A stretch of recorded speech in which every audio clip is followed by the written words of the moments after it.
Ayan, tinatawagan ko po ang ating bisita ngayong araw. Tinatawagan ko po si Attorney Irevery para po sa ating magbibigay ng salita ng Diyos.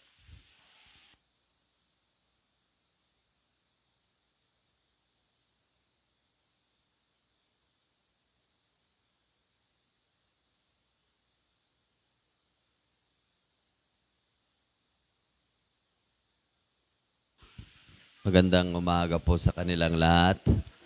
Yung mga hindi nagpakita, magandang umaga. Kayo ang magmumulta. Yan. Pero I'm so happy, umiyak ako kanina. Tapos nakita ko si Michael is back sa music ministry. Pinapanalangin ko yung batang yan.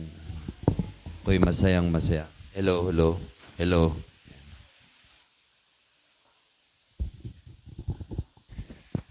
Pasimuno si Rolly kaya hindi umattend. Yan tuloy. Umattend muna sana kayo bago kayo umalis. Na-stranded kayo, no? Sa isang araw. But anyway, God is good. At alam ko naman ang purpose ng Lord sa buhay ninyo.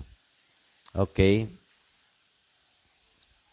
As I was singing with the group, personally, talagang kakaiba. If you are filled with the Holy Spirit, ramdam mo, it overflows. Hindi mo papigilan yung paggalaw ng banal na Espiritu. Anyway, mamaya, the Lord impressed upon me to call Eva to give us a 5-minute reaction exhortation sa message mamaya before Just will pray. Kaya may assignment si Eva ngayon. Okay. Mga kapatid, the world is a distraction sa ating buhay Kristiyano. Pero napakahalaga na we have to mind our own business. Mind our own business.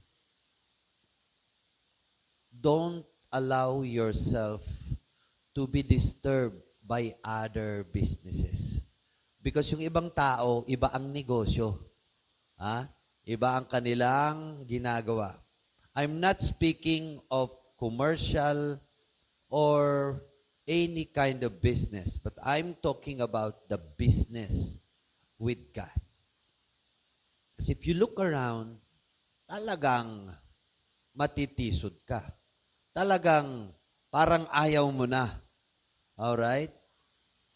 But if you know your business with the Lord, and I tell you, mag-focus ka sa negosyo mo sa Diyos.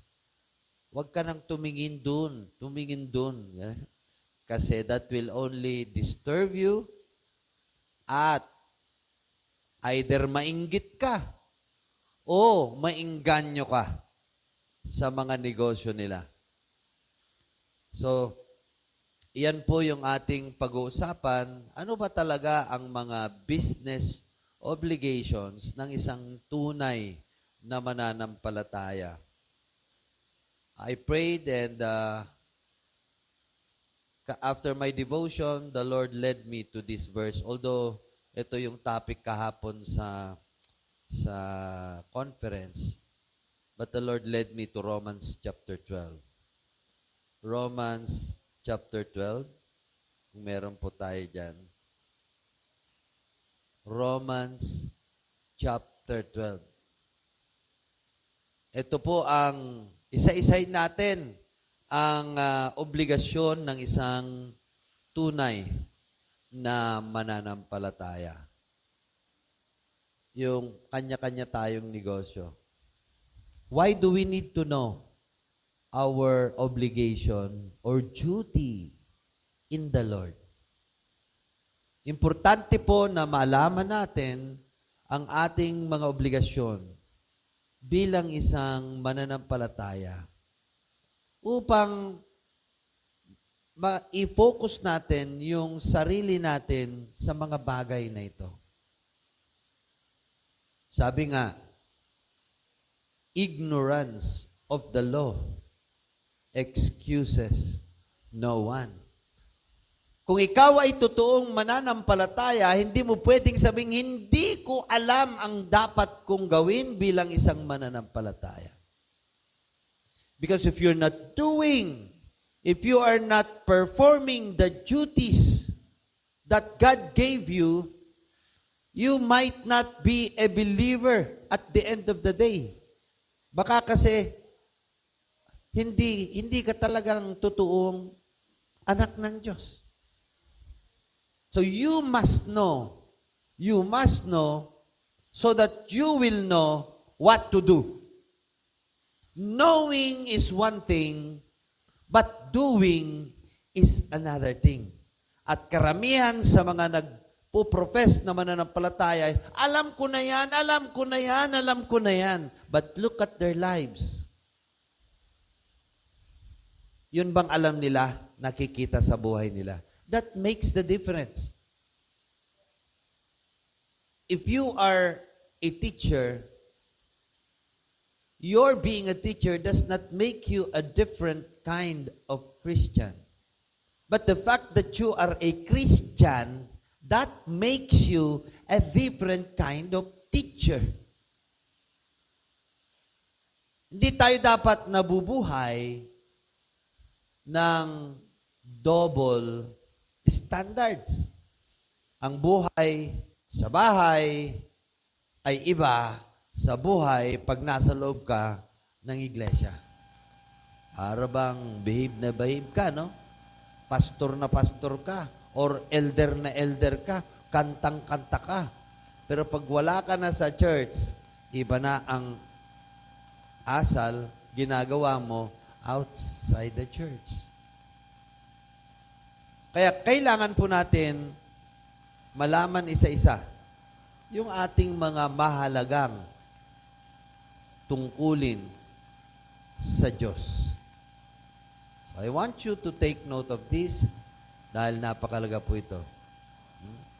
Pagka alam natin, certainly will not get lost. Will not get lost. Verse 1, ang sabi niya rito,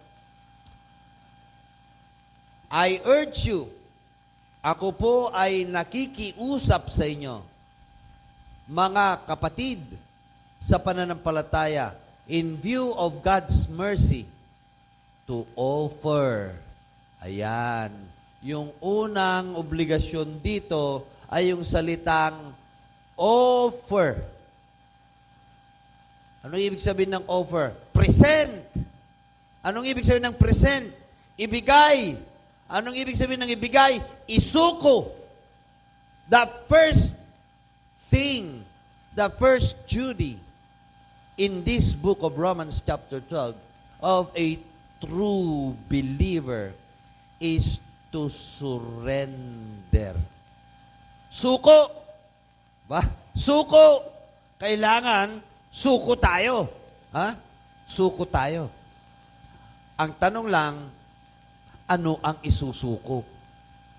Sabi rito, isuko mo ang iyong katawan. Sabi nga rito, to offer your bodies. You know what is in the body? The body is of three essential beings. The spirit, the soul, and the body itself. Yan ang yung katawan, ang yung buhay.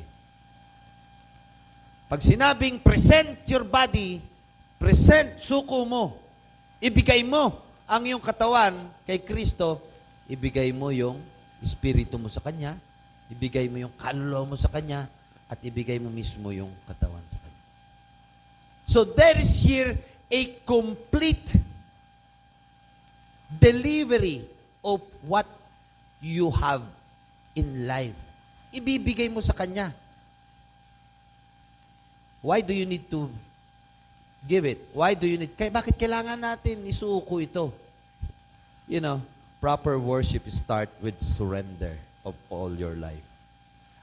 Sabi rito, you present your bodies a living sacrifice, holy, pleasing to God.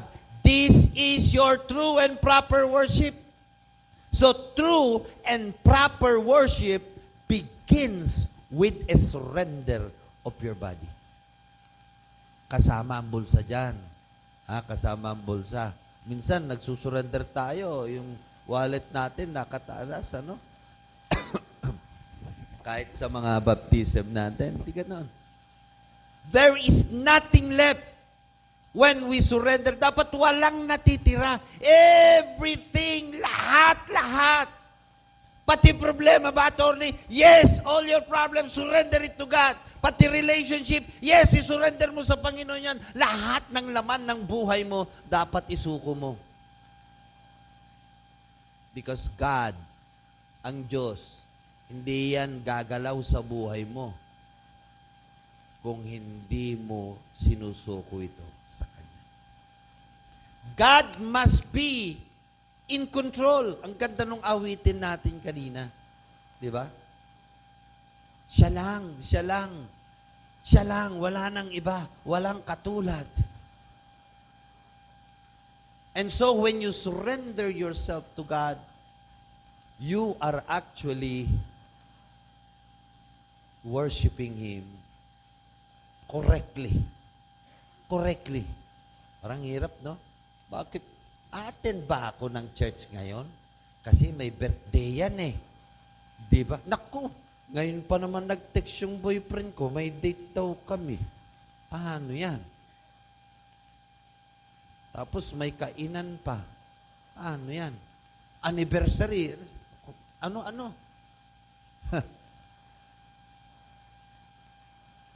Plain and simple. Kung ang iyong buhay ay nasa kamay ng Panginoon, sinuko mo, dapat siya na ngayon ang magmamando. Siya na ngayon ang driver mo. Kaya pag sinabi niya, "Dun ka!" then you must go there. Hindi yung, "Lord, ayoko nga. Baka makita ko na naman sa church yung kaaway ko." Yan talaga. Kala ko ba sinuko mo na? When you have surrendered your life to God, yes, sir. Yes, sir. Yes, sir. Yes, sir. Wala nang, no, sir. Utos na niya eh. Kasi kung hindi ka susunod, rebelde ka. Walang obligasyong magrebelde. Number one obligation to get into proper worship is surrender yourself to God. Matindi pa nga yung description dyan. Present your body na buhay. Buhay na sakripisyo, hindi patay. Punta kayo sa church para kayong patay. Ang ganda pa naman ng praise and worship. Ang ganda pa naman ng mga mensahe. I always consider the worship team to be the first batch of preachers before the service starts. Sila po, yung mga preachers sa akin, preachers sila sa akin. I take their songs as messages from God. And unless you are surrendered to the Lord, talagang hindi mo mararamdaman yung Spirit ng Lord. But tears fell from my eyes when you preach the messages of the Lord.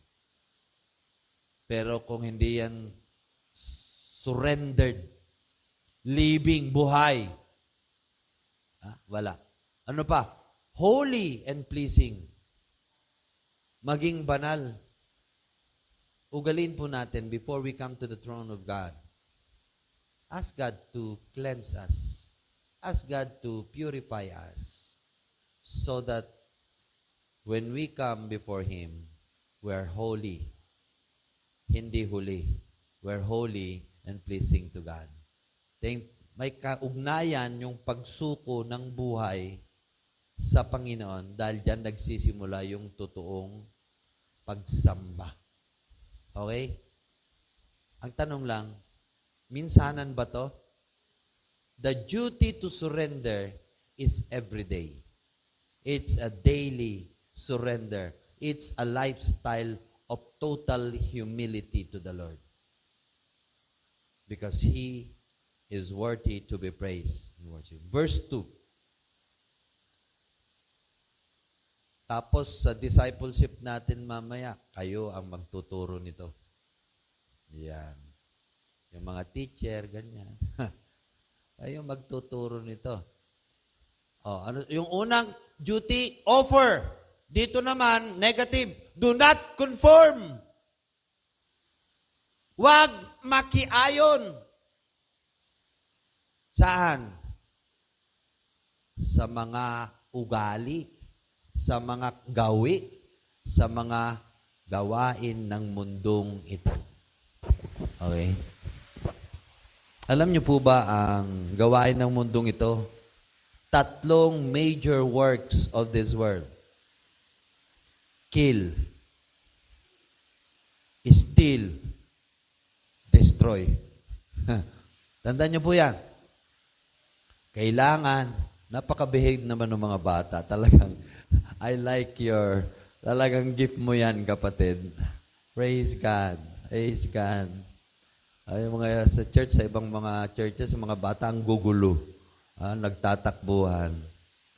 Akala ko nga, estudyante ka rin. Ang ganda namang estudyante yan. Amen. Do not conform. Huwag po tayong makipamatok. Huwag po tayong makiayon sa agos ng mundong ito. Para bagang, pag nasa church ka, yes Lord, yes Lord, yes Lord. Pagka nasa labas, yes friend, yes friend, yes friend. You know, in the seminars, bigyan ko lang kayo ng mga samples. Seminars. We talk about unity sa seminar nung Friday and Saturday. And these are the problems that prevent unity. These are the problems that create disunity in the family and in the church. Hindi ko alam kung nandito pa yan sa akin. Ito. I'll give you some. Dami po nito. Sa pamilya, awayan ng mga anak at mga magulang. Kaya walang pagkakaisa kasi bugbugan ng salita, apektado yung mga bata. Pangalawa, may mga gender problem sa pamilya, hinahayaan lang. 'Di ba? Wala na, okay lang ang same-sex relationship. Okay? Pangalawa, gulangan sa pananalapi. May mga ganyan, Tapos, ang pinakamatindi ito, may mga separations, broken relationships sa family, and yun bang nagsasama nang wala pang bendisyon ng Diyos. Tutupong problema to ng mga leaders sa kanilang mga pamilya. At may mga immoralities na nangyayari. Kayong mga nanay at tatay, kayo po ang haligi at ilaw ng tahanan. Dapat ang ilaw at gloria ng Diyos ay makita at magningning sa buhay ninyo. Ano man po ang mangyari o kahinatnan ng kinabukasan ng inyong mga anak, pananagutan po natin yan sa Diyos. Pananagutan natin yan sa Diyos. Kaya, ayoko rin maging apostol sa mga apo. Kasi dapat yung mga magulang ang mag-alaga sa mga anak nila. Mahirap maging apostol, Pastor Rolly. Kasi aagawin mo yung trabaho ng mga magulang. Hindi po biblical na ang lolo at lola na ang mag-aalaga all throughout. Hindi po biblical yan. Hindi nila biologically anak yun. ikaw, nanay at tatay. So don't entrust the spiritual welfare of your children to anybody else.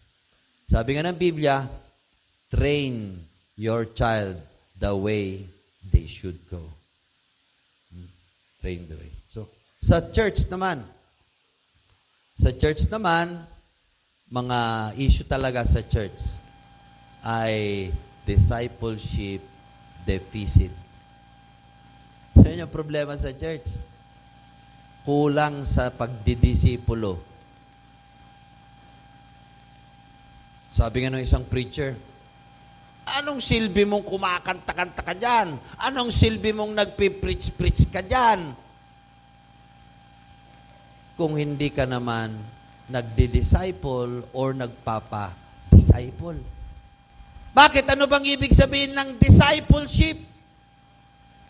Sa maiksing pananalita, ang discipleship ay turuan mo yung isang mananampalataya na sumunod kay Kristo. O may tinuturuan ka ba? Hindi lahat panay kanta, hindi lahat panay preaching. Pag nagpipreach ka, you're sharing the gospel. Pero ang discipleship, may panahon ka ba? Kinakausap mo ba? Alam mo ba ang problema niya? You know, a lot of leaders attended the seminars, and I praise God. They opened their hearts, they opened their problems to the Lord. And naiyak ako isang youth ministry leader boldly shared her testimonies about her parents.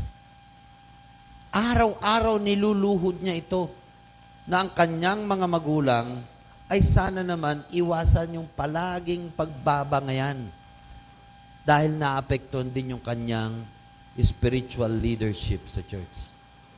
Kasi yung tatay at nanay niya ay pastor at pastora. Pero she never gives them up. May bagong theology siya. Ito po mga kapatid, pag may problema, take this as a new theology. Ito yung sinatawag nating ni-theology. Ano yung ni? Tuhod. Bagong theology yan. Iluhod nyo po ang mga problema nyo sa Panginoon. At mararamdaman mo, one time, one day, the Lord will lift you up. Arise. Healed na yung problema mo. Ayos na yung problema mo. How is your kneeling life? Kumusta po yung prayer life natin? Kaya dito, napakalaga po na malaman natin yung ating mga obligasyon. One is to offer your bodies living sacrifice, holy and acceptable, because that is your proper and correct worship. Number 2, do not conform. Do not conform, for this world will be destroyed. For this world will go to hell. Detach yourself from this world and attach yourself to heaven. Yan po sinasabi niyan. Do not conform. Huwag po kayong ayon. Di ba? Mga professional singles, be careful of your relationships. Do not conform to the world. Naku, tumatanda na ako, Torny. 29, 30, 40 na ako. Uy, kahit sino na lang, Torny. Ganun ba yun? Ha? Hirap niyan. Kahit matanda na, Torny, kasi maiiwanan na ako ng panahon. Hindi po ganon. Sabi rito, do not conform. So what shall we do? The Lord in this verse provided the way to be able not to conform. Para hindi tayo makipamatok, para hindi tayo maging kabahagi ng gawain ng mundo. Alam nyo naman yan, yung mga gawain sa mundo na nakakasira, nakakamatay ng rest, nakakamatay ng joy, nakakamatay ng health, nakakamatay. Di ba? Alam naman natin yan eh. Sabi niya rito, renew. Renew natin. Renew your mind. Renew your mind. So next obligation, number 3 is renew your mind. Magbago ka. Transform yourself by renewing your mind. If you are a true believer, dapat talaga nabago na ang espiritu mo. At ang espiritu na ng Diyos ang nangunguna sa buhay mo. Kaya nga kung totoong binago ka, dapat makita sa iyo ang mga pagbabago. Now, I will discuss this in a separate session. Pero take note, papaano ko alam na nagbago ka na? Anong pagkakaiba mo ngayon na Kristiyano ka sa mga tao dyan sa lansangan? What is the difference? Dalawa po. There are 2 differences. 1, makikilala ka sa bunga ng Espiritu Santo. Ano ba mga bunga ng Spirit, Holy Spirit? Kaya mo bang i-post na Galatians 22, 5, 22, 23? Isa-isa lang natin, mabilis. Kung totoong nabago ka, na-transform ka na-renew ka, ito yon. Mapagmahal ka ba? O palagi kang nagagalit? Inis na inis ka palagi. Number 2, masayahin ka ba? Masayahin ka ba? O malungkot ka palagi? Parang ayaw mong makita ang mukha ng tao. Gusto mo nasa loob ka na ng kwarto, basta may cellphone ka. Di ba? Pangatlo, may kapayapaan ka ba? Konting problema, nagwawala ka. Pati pusa, sinisipa mo. Di ba? Pag minsan pati, ano ka dyan? Kasi nga, ang init ng ulo mo. Ang init ng ulo mo. Ha? Pati bilanganan niya ng kape. Binigyan ng kape, nagkamali, suka naman at patis yung nailagay. Matyaga ka ba? Are you patient? O suko ka na? Ay, si nanay, ano? You are an inspiration to me. Grabe. At your age, nandiyan ka pa rin sa kang inspirasyon sa akin. Kahit yung si Mami Ichin kahapon nandun, grabe ang prayer niya. Nakakabless sila, mga 80 na, nandun pa rin sa ministeryo nila. Tsaga, no giving up. If you are a believer, no such thing as pagod na ako. No such thing as ayoko na. Because that's your duty. That's your job. That's one of the fruits of the Spirit. Kung totoong may banal na Espiritu, kung totoong may Kristo ka, dapat makita ito. Di ba? Sinasabi diyan, you will be known by your fruit. Makikilala ka sa mundong ito, nakakaiba ka kasi makikita sa iyo ang bunga ng banal ng Espiritu Santo. Pag hindi yan nakikita, wala yan. Ano pa? Kindness, goodness, faithfulness. Ito, faithfulness. Tapat ka ba? Tapat ka ngayon, bukas hindi muna. Lord, pwede ba? Bukas hindi muna. Ngayon lang. Linggo, tapat ako. Lunes, Martes, wag muna. Ha? Ang prayer time nyo rito? Day? Friday. Thursday, wag muna tapat. Lord, Friday, tapat muna. Tapat ako. Linggo, tapat. Sabado, wag muna. Wag munang tapat. Iba muna ang tatapatan ko. Di ba? Ganyan na. Ibang tinatapatan natin eh. Ha? Gentleness, self-control. These are the fruits or fruit of the Spirit. Check nyo yan, checklist nyo to every day. Check nyo to. Pagka nandyan na yung nang-iinis sa'yo, sabi ng Lord, be loving. Naiinis ka sa Kanya, sabihin mo, good morning. Grabe, inis na inis ka sa Kanya. Good morning. Ha? Asa na si partner? Asa na si partner nito? Bumili ng merienda. Good morning. Tapos, you want coffee? Grabe, inis na inis ka. Sa asawa mo na umuwi ng late at lasing pa, tapos sasabihin mo, good morning, gusto mo ng kape? You know what makes the difference? Yung ginagawa mong kabutihan ay magsisilbing, coal, ano ba coal yan sa Tagalog?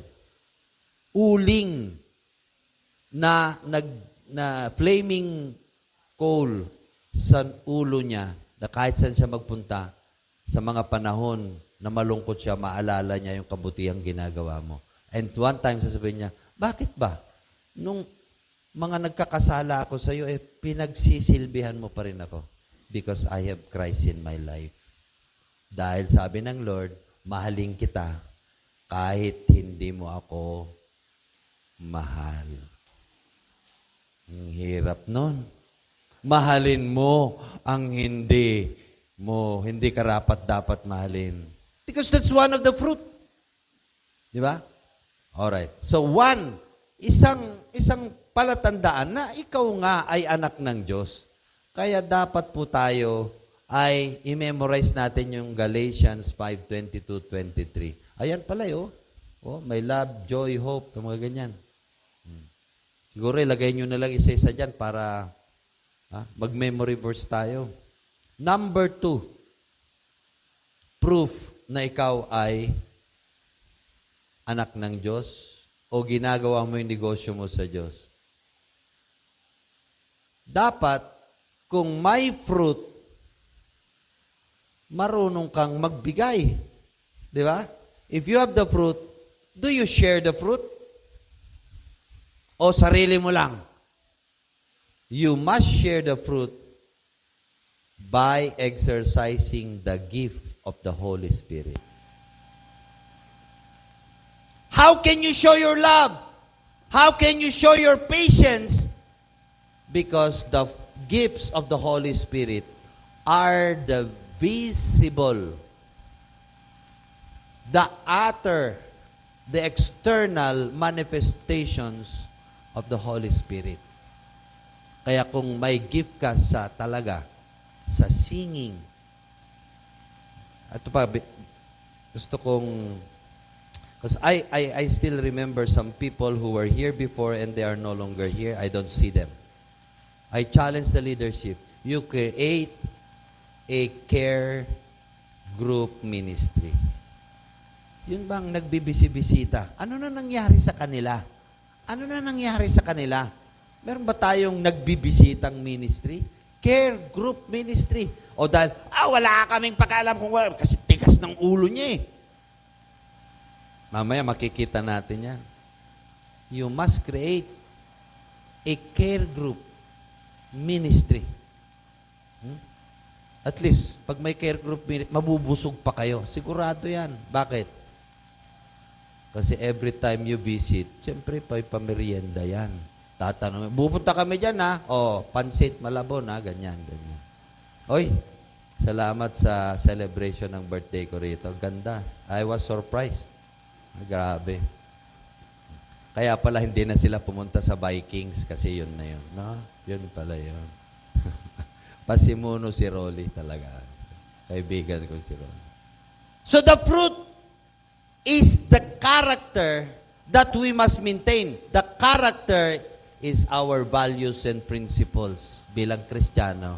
Pero paano nila malalaman that we have Christian values and principles? Exercise. Gamitin nyo yung mga regalo o handog ng banal na Espiritu. Mamaya madadaanan natin yung Romans 12:6-8. Tapos yung, marami yung sa 1 Corinthians 12 at saka Ephesians 4:11. Ito yung dapat alam natin to. At panghuli dyan, dagdag ko yung pangatlo. If you have the gift of the Spirit, if you have the fruit of the Spirit, you must involve yourself in a ministry. Kung wala ka sa ministry, saan mo gagamitin yung fruit and the gift? It must be in the ministry where the Lord called you to do your job. Okay? Let's go to verse 3. So, do not conform but renew your mind. Bakit kaya yung mind pala? Bakit yung mind ang i-renew? Alam mo bakit? The mind is yan yung battlefield. Dito ang nag-uumpisa ang labanan, spiritual. Ha? Why renew? Kasi what you have in mind is what gets down to your heart. Okay? What gets into your mind gets down to your heart. Eh, kung ang laman ng utak mo ay panay TikTok, kaya ka naman lumalabas, ang gift mo, TikTok. Walang gift of the Spirit na TikTok. Okay? So what do? Renew your mind by the Word of God. Fill your mind with the Word of God. Kaya kahit anong pumasok dyan sa utak mo, nandun ang depensa mo. Andun ang opensa mo, ang salita ng Diyos. Anything bad will be filtered by the Word of God and it will not get down to your heart. Ang ibig sabihin nito, kapatid, renew your mind by your daily devotion. Daily devotion po. Daily devotion. Pag wala po tayong daily devotion, wala tayong daily food.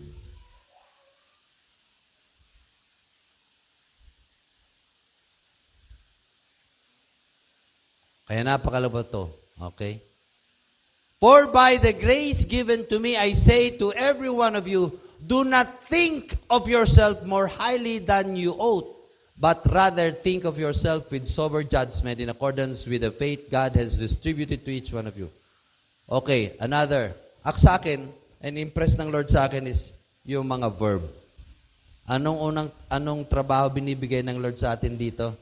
Do not think of yourself more highly than you ought.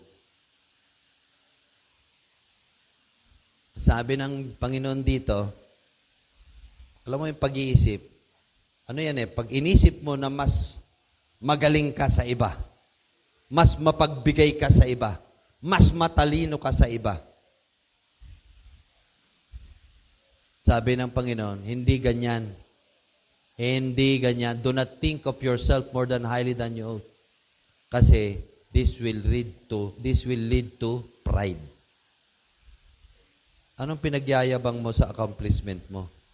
Meron ka bang may pagmamayabang sa accomplishment mo? Nothing and no way you can be proud of what you have accomplished. Why? Because it was not you.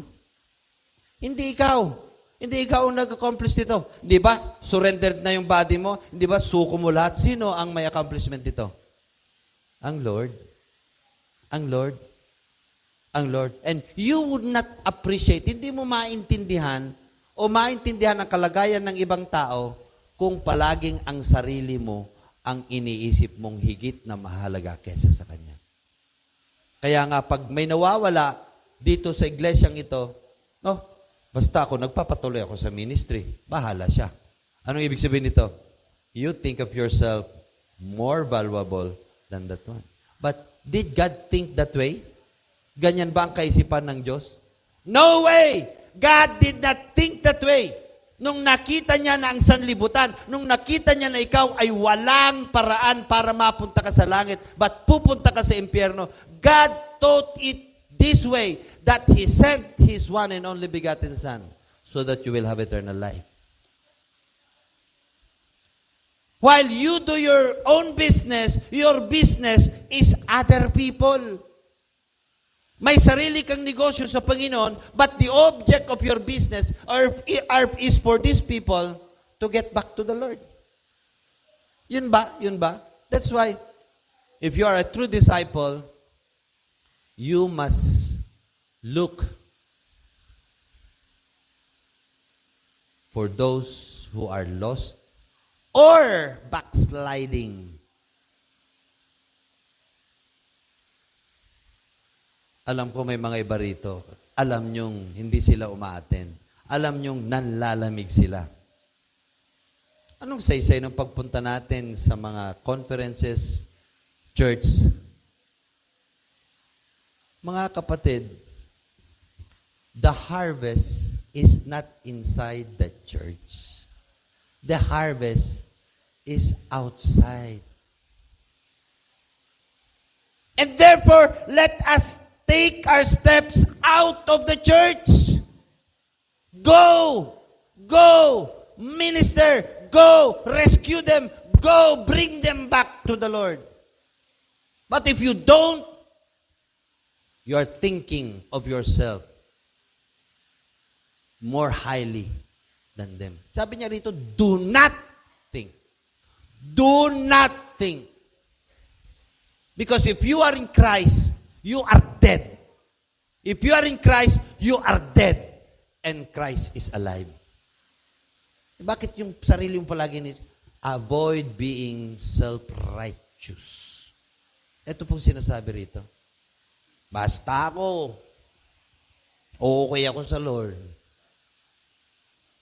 Tama. Pero how about the others? Yan po ang problema. Christianity is not about yourself.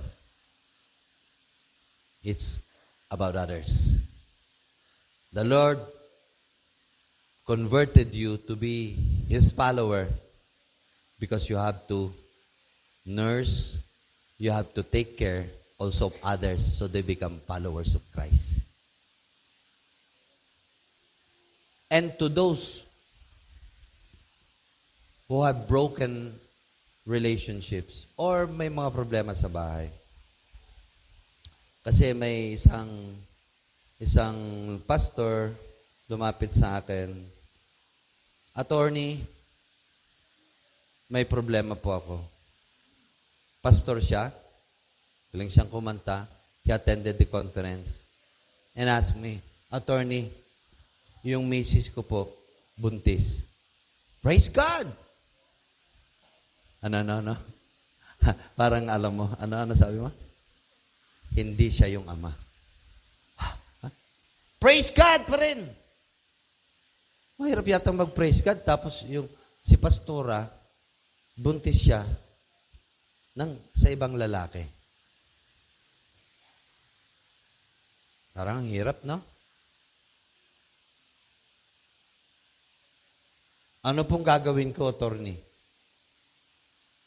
Well, sinabi ko sa kanya, ano ba sinasabi sa'yo ng Lord? Or gusto mong kunin yung opinion ko spiritually? Kasi gusto nung wife niya at saka yung kalagu. Alam mo yung kalagu? Alam mo yung kalagu? Kalagu. You. Okay. Kalagu. You. Yung bata gusto nila ipangalan sa kanya. Imaginin mo? Anak mo sa birth certificate, pero sa toots, hindi. Ano payo nyo? Kasi, pag hindi naman nakapangalan sa kanya, tapos sabay-sabay nila yan sa church, bakit iba apelido nito? Iskandalo to. Anong gagawin mo? And then I told him, John 8:32. Ano ba yung John 8:32? Kasi siya, attorney, pastor ako. Tapos ganito.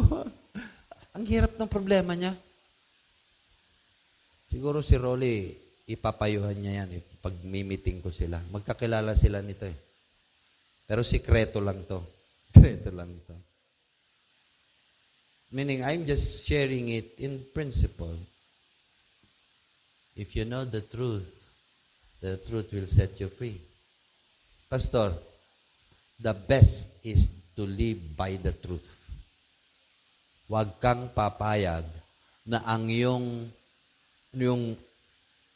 anak ng misis mo sa ibang lalaki ay ipapangalan sa apelyido mo dahil hindi mo naman siya anak. One, you are violating falsification of public document. Pangalawa, kasi nungalingan yan araw-araw sa buhay mo. Hindi ko alam kung paano mo haharapin yan sa pulpito. Di ba? Mahirap. Be truthful. Live according to the truth. Live according to the Word of God. For the Word of God, God Himself will always set you free of any worry. Mamuhay tayo ng tama. Kahit na hindi tama sa paningin ng ibang tao. Attorney, paano po yung pagpapastor ko? Sinuko mo na ba yung asawa mo? Hindi po. Anong ginagawa mo? Yung kasasabi nyo lang po kanina, sabi niya doon, I will exercise and study more and more the neology principle. Iluluhod ko yun araw-araw. Naniniwala ko, one day, the Lord will bring me back, my wife, and be with me in the ministry. So it's the right attitude. Right po tayo. Alam mo, kahit tumatayo ka sa Panginoon, alam mo na redemptive yung pag-ibig mo. Redemptive ka. Redemptive yung love mo. Hindi patulak kasi before the law of God, before the law of man and before the law of God, your wife is your legal spouse. Pero ang hirap, no? Yan po. Kaya sabi niya rito sa ating teksto, do not think more highly than others. Kaya sabi niya, balik tayo doon. Ano yung positive doon sa verse 12:3? Ano yung positive? Sabi niya dyan, but rather think of yourself with sober judgment, in accordance with the faith that has distributed to each of you. There is a biblical principle which says, the first shall be the last, and the last shall be the first. Ang taong nagpapakumbaba sa Diyos ay siyang itinataas. Ito pong ibig sabihin nito. Dito, pag siguro, di ba, sa atin, pag distribution of food, o kaya, yung distribution of money, ayuda, grabe, unahan yan. Pagkainan, pila-pila, unahan yan. Na-experience ko rin din sa sa Southern Bap, nung umattend ako minsan. Grabe, kahit mga pastor bishop yung talagang unahan. Unahan kasi baka mawalan. Sabi ko naman kay Bishop Ganiban, okay lang, hayan mo lang sila. Wala pa man senior citizen linya. Eh, siyempre yung iba, mga 80 na, mga missionaries. Unahan. Asan yun? Asan yun? Sa Japan, di ba sa atin, pag may ayuda, helicopter, pagbaba doon, nung una may pila, pagbaba ng helicopter na may pagkain, nawala na yung pila. Unahan na yan. Yung isa naman, bato dito. Pero sa Japan, makita na yung senior, kahit number 1 siya, pag nakita siyang senior citizen, gaganon nila. They place themselves last. Grabe ang pagpapakumbaba nila. Mas inuuna nila ang ibang tao kaysa sa sarili nila.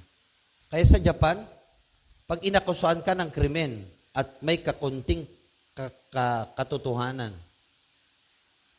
hara-kiri. Ano yung hara-kiri? Magpapakamatay na yan. Dito sa Pilipinas, hindi, convicted na, ayaw pang magpakamatay. Ayaw pang umualis sa pwesto. Di ba? Huwag lang kayong magtinda-tinda ng tinapay o kung ano-ano, tapos yung pinagbilan nyo ay bibigay nyo sa church. Kilala nyo yan? Yun. Sabi ko nga, pag ako maging abogado niyan, kukunin ko. Kasi pag yan ay na-convert ko siya sa tamang pananampalataya, ang dami. Baka yung kingdom niya doon maging kingdom of the Lord. Hindi na kingdom of, alam nyo na yan. Hindi kayo updated sa news, no? Mag-aabuloy. Abuloy po, abuloy. Next.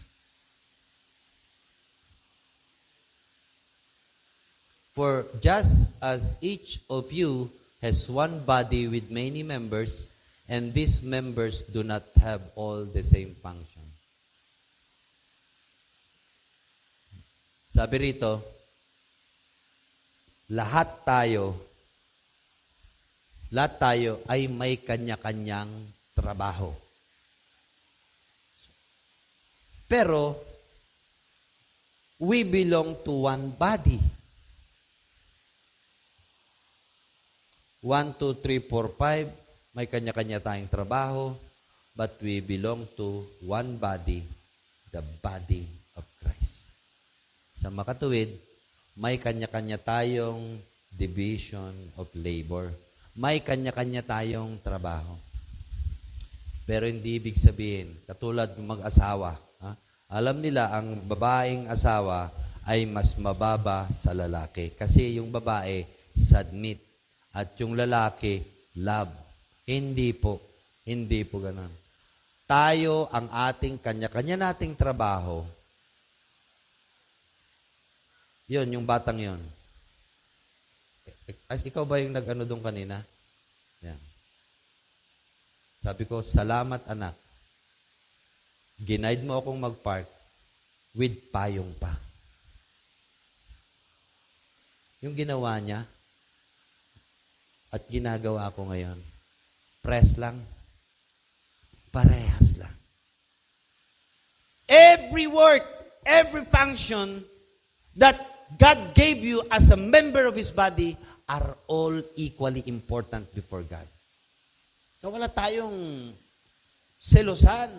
Wala tayong, mas magaling siya, mas magaling ako, hindi siya pwede dyan, walang pagalingan sa Panginoon. There is no monopoly of competence and intelligence because each member, each Christian ay may kanya-kanyang business, may kanya-kanyang trabaho na binigay ng Lord. Kita mo kanina yung husband niya kanina dyan. 2 beses ko na siyang nakikita. That's a work from God. And you do it for the glory of God. Credited yan sa Book of Awards. Huwag po tayong no?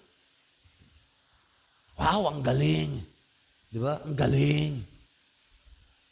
Dapat ang magaling ang Panginoon. Amen? Dapat siya. Di yung, huy!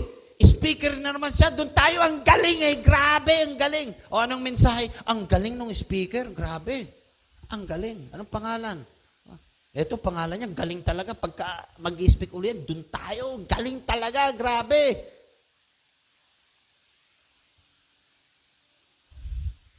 Hindi ganun. Ang magaling, no one but God. Dapat pagka ginaganap natin yung ating mga trabaho, we do it for the glory of God. For the glory of God. Kanya.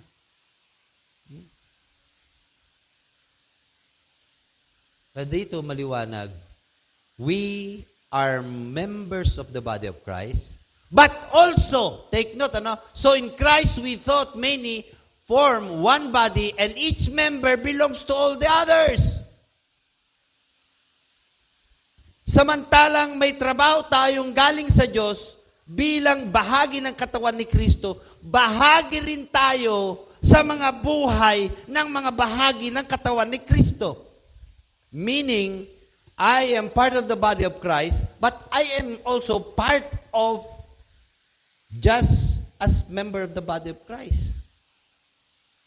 Ibig sabihin, kaya ka binigyan ng trabaho para din palakasin, strengthen, tulungan ang kapwa miyembro ng katawan ni Kristo. Hindi yung, ito, backslider to, nakasakit to sa akin, expel na natin to, tanggalin na natin to. Ganun ba yun? Your duty is to remain a member of the body of Christ and part of the members of the body of Christ. Ang tawag dito ay unity in diversity. Ang tawag dito, interdependence. You are independent but dependent upon God and cooperating with other members of the Church of God. Dapat nagko-cooperate tayo. Hindi yung kanya-kanya naman na wala tayong pakialam. We are interconnected. Interconnected po tayo. Yan ang ibig sabihin niyan. So, huwag na po natin kalimutan. Ito ay cooperation, not competition. Not competition. Next. Verse 6. Ayan. Ito na.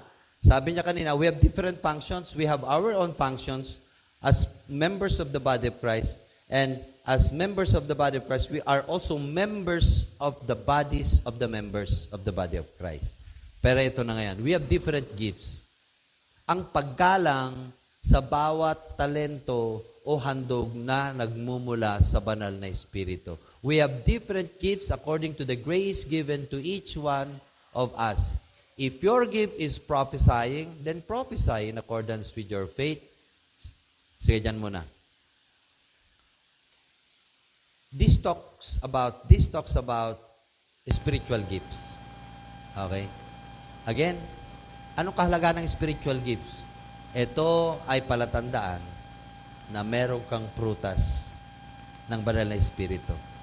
At kung meron kang prutas ng banal na Espiritu, palatandaan ito na meron kang banal na Espiritu.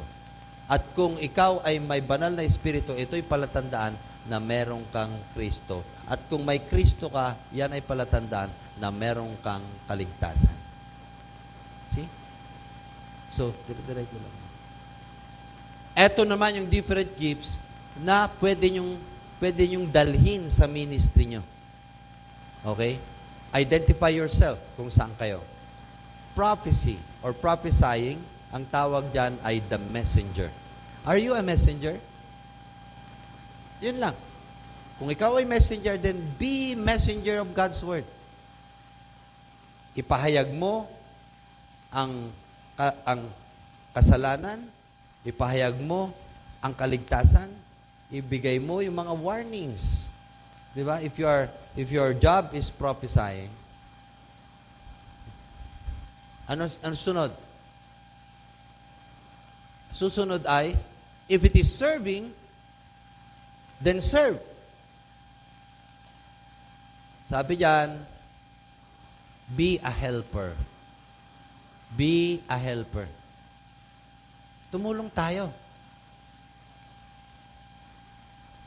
Si Pastor Bebot, saka si Pastor Rolly, nangangailangan din niya ng helpers. Nangangailangan ng elders. At deacons, hindi demons. Diba? Kasi may mga elders na demons. Walang ginawa. Kunwari, nagpapanggap, nagkukunwari na maka-Diyos.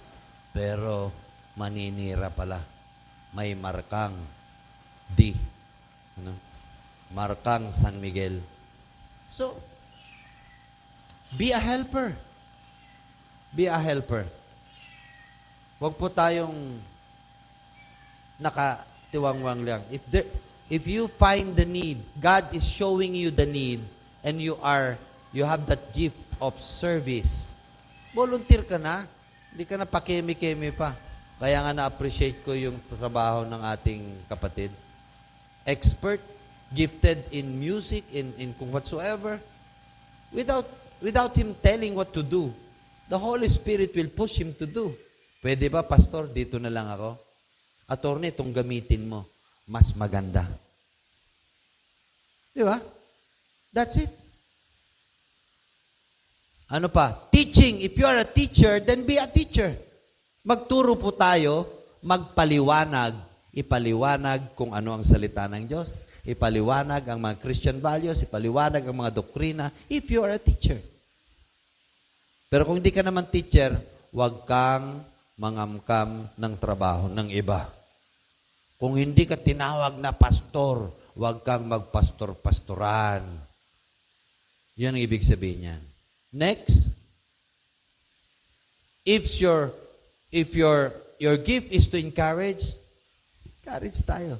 Walang trabahong to discourage. Pero merong to rebuke. Kasama yan sa encouragement. Ano? Kaya kaming mag-asawa, minsan ayaw nila kaming imbitahin kasi daw nagdi-discourage kami. Alam niyo po, pinag-usapan din namin sa amin devotion. Kanya-kanya kaming trabaho eh. Pinag-partner kami ng Lord sa trabaho na talagang para bang diretsohan lang tayo. Hindi naman kami pastor nga na medyo kahit na 10 beses na nagkakamali, medyo, bro, pray tayo, pray tayo. Pero katulad ni Rolex, 10 beses ka, abay, tatadyakan ka siguro. Kami naman ay bold. Kasi yun yung gift namin na binigay ng Holy Spirit. Straight to the point. Wala nang paligaw-ligaw, ligoy-ligoy pa. Mali is mali. Di ba? So if it is for teaching, then teach the gospel. Teach the word. Explain what is in the word. Explain who and what God is. Eto naman, kung ang ministry mo, ang gift mo ay giving, give and give. Bigay po tayo. Nya lang, paalala lang. When you give generously. When we say give generously, with a heart, give lovingly. Ayoko nang, ano yun, 5 N nung speaker.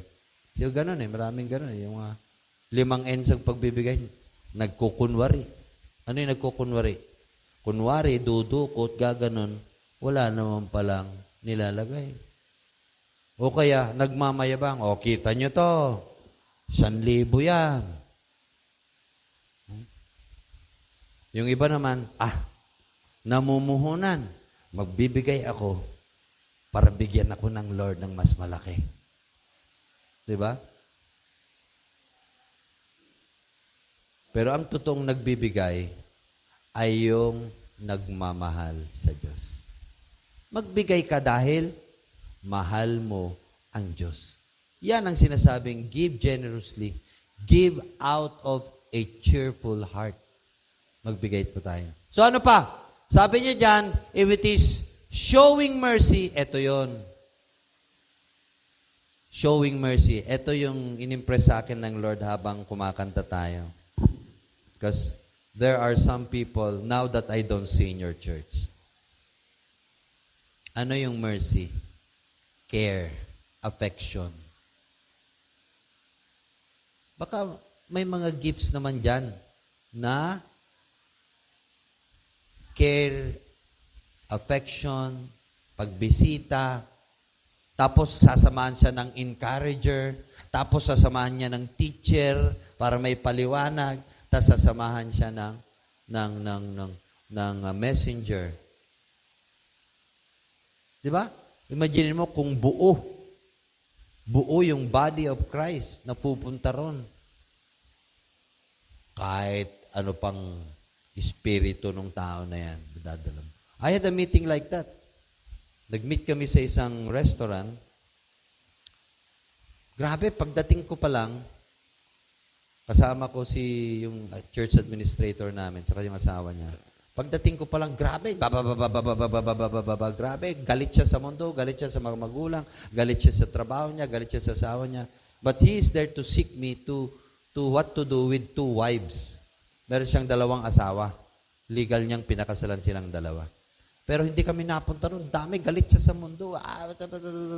Hindi kami pinasisingit magsalita. I don't believe in God. I am not an atheist, but I don't believe in God. I don't go to church. Although I have my cross here, it's just an ornament. Grabe. Buti na lang sabi niya, can you please get your order first? Ayan ang maganda. Salamat naman at pina-order mo kami. Nag-order naman ako ng iced coffee. Without saying anything, suddenly, he bowed down his head, crying. You know, by your mere presence with the Holy Spirit working through your life, the Spirit can be tamed by the Spirit of God. Pasensya na po kayo, Torny. Alam niyo po kasi, anak po ako ng pastor. Pero yung tatay ko, hiniwalay niya yung nanay ko at the age of 14. Iniwanan nila ako sa lansangan. And I did everything on my own. And then, until I become an international chef.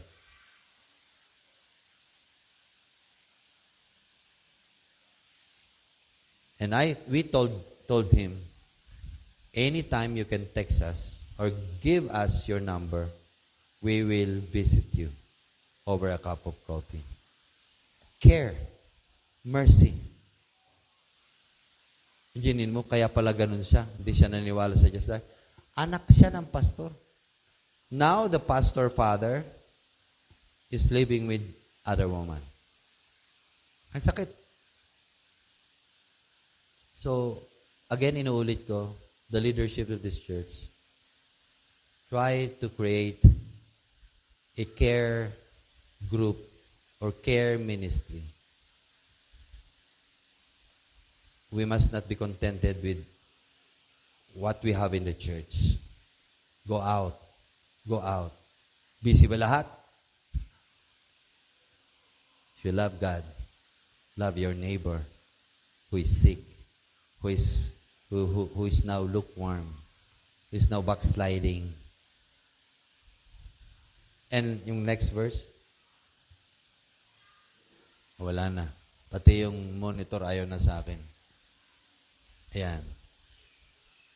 Magtatapos ako rito sa verse na to dahil maraming verse po yan. Verse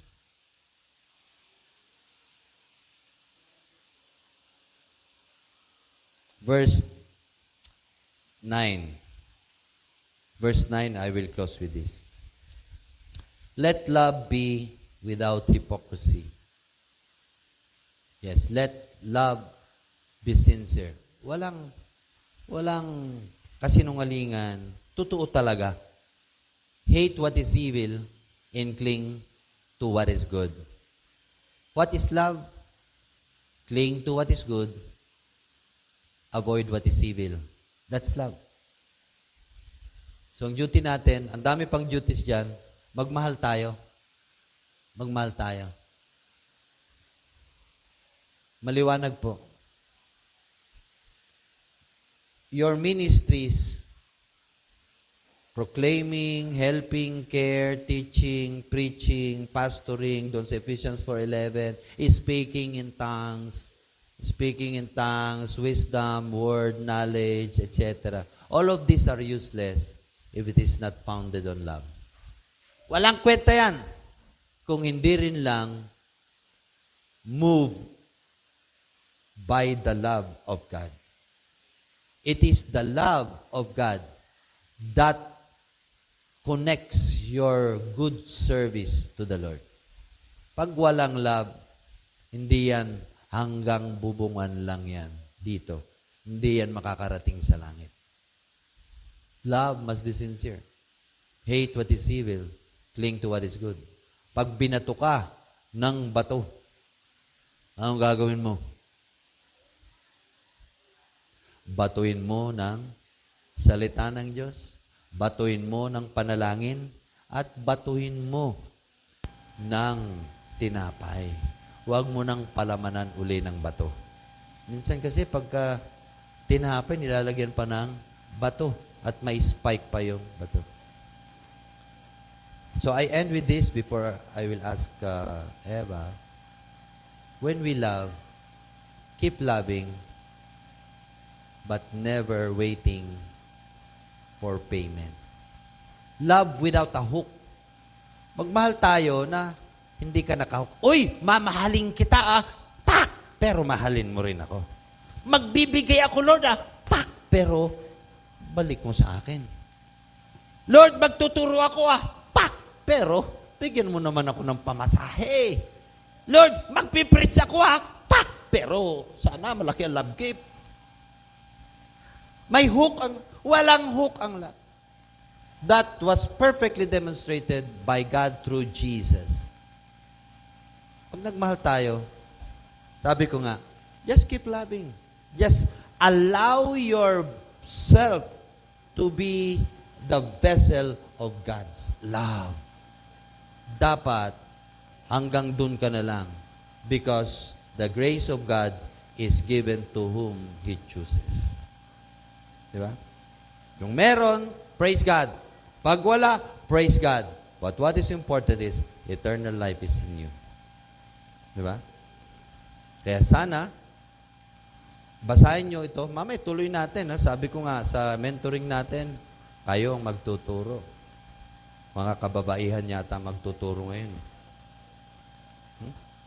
So, this time, I will ask Eva, even for 5 minutes, please give us your exhortation about God's words. And then after Eva, we'll be just to pray.